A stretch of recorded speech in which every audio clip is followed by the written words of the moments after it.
Bienvenue. Bienvenue sur France 24. Vous nous rejoignez les 19h à Paris à la une de l'actualité au Soudan. Militaires et paramilitaires se sont livrés à d'intenses combats de rue à Khartoum. Les deux généraux rivaux continuent de s'affronter.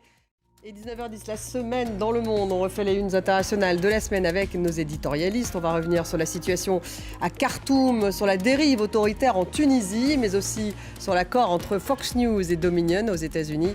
Et sur Emmanuel Macron qui se donne 100 jours pour relancer son quinquennat. 19h10. Au Soudan, militaires et paramilitaires continuent de se livrer à d'intenses combats dans les rues de Khartoum, notamment. Les deux généraux rivaux s'affrontent. Aéroport inaccessible, combat violent. Il est impossible d'organiser toute évacuation des ressortissants étrangers. Les États-Unis ont dépêché des militaires dans la région pour faciliter une éventuelle sortie du territoire du personnel de leur ambassade. David Gilbert. L'attentat de la rue Copernic, le verdict est tombé 43 ans après. Hassan Diab est condamné en son absence à la perpétuité. Et comment n'entendre pas accueillir les personnes en situation irrégulière que Paris prévoit d'expulser du département français de Mayotte.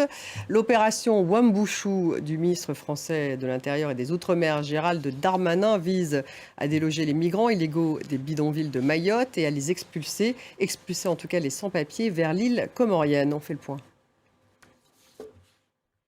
Merci de nous avoir suivis. Restez avec nous dans quelques minutes. La semaine dans le monde, on va refaire les unes de l'actualité de la semaine, actualité internationale avec nos éditorialistes. On va bien sûr évoquer le Soudan, mais aussi la dérive autoritaire en Tunisie. On va parler de la France et du procès Fox News qui n'a pas lieu, ce procès, puisqu'il y a eu un accord financier entre la Fox et Dominion. Ça se passe aux États-Unis. On en parle dans quelques minutes.